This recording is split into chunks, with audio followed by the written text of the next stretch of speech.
Mr. President, members of the Council, Israel has unleashed a full-fledged war against the Palestinian people. Israel is seeking to impose a military solution to the conflict by disappearing a nation. There is no denying these facts. From genocide to apartheid, Israel is showing the world its willingness and readiness to use the most despicable means to achieve its colonial aims. Dispossession, displacement, devastation, destruction, death. That is what it has been inflicting on Palestinians for decades. But our people are enduring them today at a scale never experienced since the Nakba. Instead of ending the Nakba, Israeli fascist extremist leaders have decided to try to bring it to its ultimate conclusion: Palestine with no Palestinians. We should all know by now that action by the Israeli occupying authorities. Criticism and concerns alone have no bearing on a fanatical government intent to commit crimes over and over. No one here is naive enough to believe that Israel will correct course on its own law. You know the law. You know that Israel is breaching it flagrantly and shamelessly every single day. You have condemned, called, urged, demanded, to no avail. It is time for resolute action. And I totally agree with you, Mr. President, when you described the tremendous amount of frustration, especially among the Palestinians, for seeing the Security Council and the international community failing them. How can anyone justify sending weapons to an army listed for its crimes against our children, or provide any kind of support to a government that is pursuing annexation and genocide, denying the right of our people to self-determination, and denying our nation and those comprising it their right to life? It cannot be justified.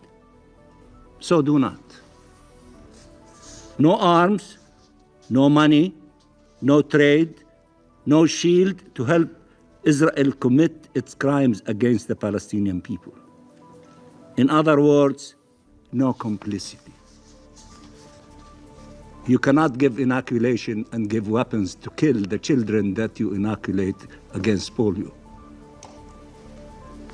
Measures, sanctions, warrants, arrests, accountability. In other words, no impunity. That is the only way forward. Mr. President, in recent days, Israel has killed over 30 Palestinians in the West Bank.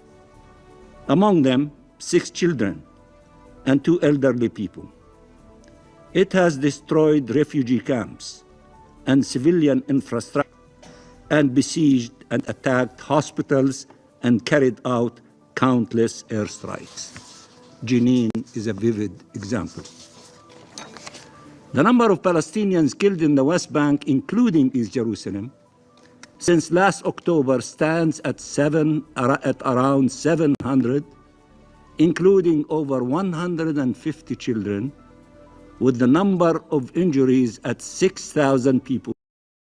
Over 3,300 Palestinians have been displaced, and over 12,000 people have been arbitrarily detained. Hostages endured a never-ending nightmare.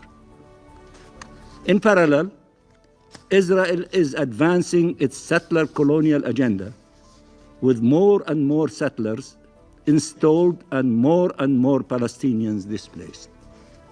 Violence by settlers and soldiers is spreading like wildfire to push people out of their homeland. Israel wants you to believe its military aggression is about security. But it knows by experience that it is actually creating the conditions of insecurity. No one is naive enough to ignore what this is about. It is about the land. All Palestinians are guilty of being Palestinians and for wanting to live on their land, the land of their ancestors. Their sentence: ethnic cleansing, apartheid, arbitrary detention, or death. How long will they have to suffer such a terrifying fate? Should we all pretend that we did not see the Knesset vote against a Palestinian state? That we did not see the terror against Israeli settlers are perpetrating? That we did not see the Palestinian people displaced over and over again? That we did not see the mass killings and destruction? That we did see the map praised by Netanyahu where Palestine was disappeared? That we did not hear an ambassador sitting around this table when he called the Security Council Resolution 2334 an quote-unquote evil decree, claiming those who respect international law and the authority of this council are terrorists? Should we pretend we don't see how fanatic, how murderous, how crazy, how contemptuous this Israeli government is? Should we pretend that we never heard of the UN Charter, of the Security Council and General Assembly resolutions, of the ICJ orders and advisory opinions, of the ICC, of every single body ever established to uphold the rule of law? Should we just ignore their unequivocal determinations regarding Israelis' unlawful actions, their demands for a halt to its human rights violations and war crimes? Should we allow Israel to continue its genocide against the Palestinian people while pretending to negotiate a ceasefire? Don't listen to me. Listen to the families of the Israeli hostages. I'm sure that all of you have been watching CNN, BBC, and others for the last few days. What the Israeli families are saying, what the entire Israeli population are doing, including in Tel Aviv and hundreds of thousands of people. They know Netanyahu does not care about the hostages, that's what they say, and does not want a deal. They know that so-called military pressure means genocide against innocent Palestinians and certain death for Israeli hostages.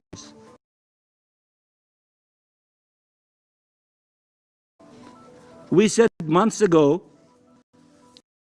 we need to spare civilian lives, Palestinian and Israeli. I repeat, we said months ago in many of our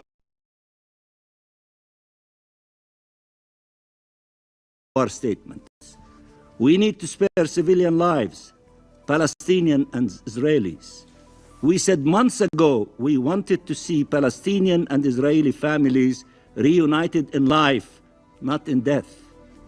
But Israelis' colonial plans require death to prevail on both sides, to convince everyone there is no solution possible, to ensure that there can be no two states, no two peoples coexisting side by side. We must not let them prevail. I repeat, we must not let them prevail, or we will all pay the price.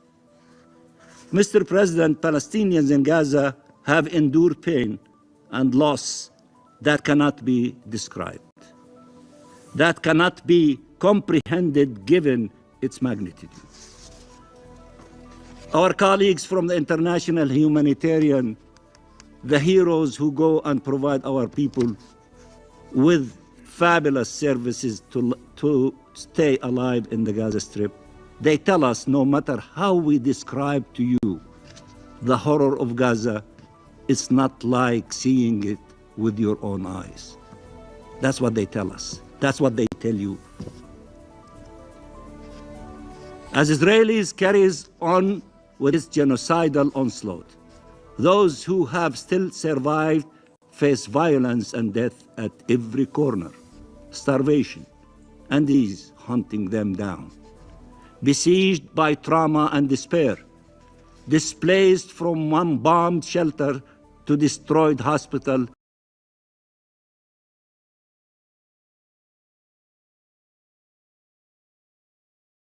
mass. We are grateful for the internet and others to stop the spread of polio among our children in Gaza. The fact remains, Israel's war machine continues undeterred. Its bombs and missiles killing and injuring every day. It's degrading of life conditions, spreading other diseases like wildfire. The vaccine campaign is an emergency undertaking, but not enough to stop the loss of life and suffering. How much more is the international community willing to pay the price for Israel's crime? When will the time come that it insists that Israel bears the costs politically, morally, and financially for its illegal actions? When will the time come when it is decided to finally impose consequences for such defiance and criminality? When will you finally decide to impose a ceasefire, as you suggested, Mr. President, in your statement several times, and we totally agree with you? We need ceasefire. Ceasefire now. Everybody is saying that, not only the Palestinians, but the millions of Israelis who are in the streets, who care about their hostages, and they're saying to their leadership, which is not listening to them, ceasefire now, close the deal, accept, the on the table so that we can stop the killing and save everyone, the Israeli who are hostages and the Palestinians who are prisoners. They are saying that. I'm not saying that. They are saying that. It must be now, because if not, all that will be left is ruins and anger. Every day that we fail them, we sentence so many innocent children, women, and men to death. We must act to protect and save them. That is the only possible response, the only measure of history's judgment. Mr. President, we believe in the rule of law, in the sanctity of human life, in freedom and dignity and justice, in shared peace and security. We believe nothing justifies harming civilians. Nothing justifies harming prisoners. Nothing justifies collective punishment. Nothing justifies inflicting pain on children, regardless of their nationality or race or religion. These are our beliefs. These are our values, and we expect reciprocity as Palestinians are not lesser beings. In a few days, all of you will have a chance to send a clear signal that the unlawful Israeli occupation must end, that this colonial supremacist rule will not be tolerated, that the rights of the Palestinian people must be respected in accordance with the determinations of the ICJ, the highest court of the land, in accordance with the universal rules of international law. It will remind you of your obligation not to be complicit with this cruel occupation and to act decisively to bring it to an end, as soon as possible. Palestine remains the most important test for the international law-based order, a test it cannot afford to fail. When you vote in the General Assembly, and very soon, remember all those who were killed and all those who survived only to endure torment that no human being should endure. It is now or never. Either you stand up to these fanatics or you watch the fire devour everything on its path. You are either on the side of the arsonists or the firefighters. You cannot be on both sides. You cannot claim you want to extinguish the fire while providing what fuels it. You have to choose, and your choice will be remembered for decades to come, and your choice will affect the lives of millions. We implore you, do not make the wrong choice. And I thank you very much, Mr. President.